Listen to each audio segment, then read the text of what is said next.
I am utilizing the Bit Integrations plugin to establish a connection between these two platforms. Let's go to Bit Integration Dashboard. Create integration.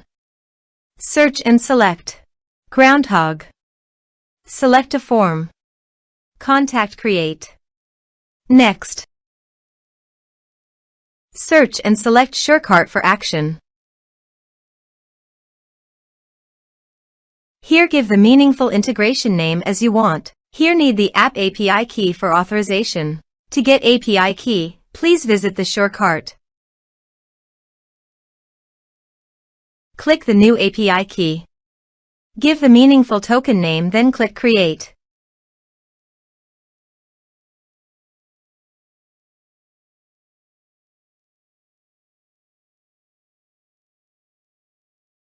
Now copy the token and paste the authorization page.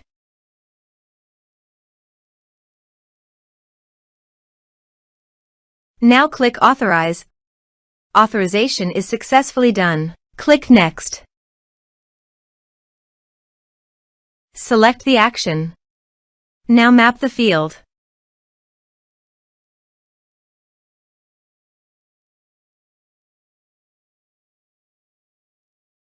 Here is the conditional logic.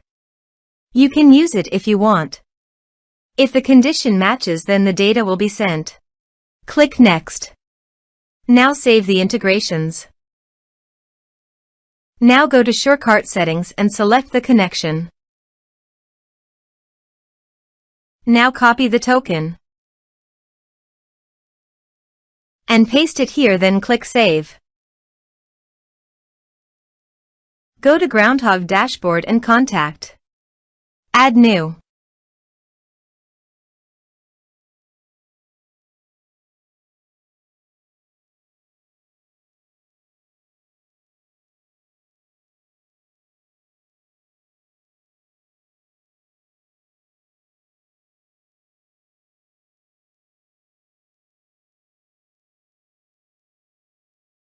Create contact. Contact created successfully. Also, go to SureCart and check the customer is listed or not. Here is the customer coming into the SureCart form Bit Integrations plugin. Thanks for watching.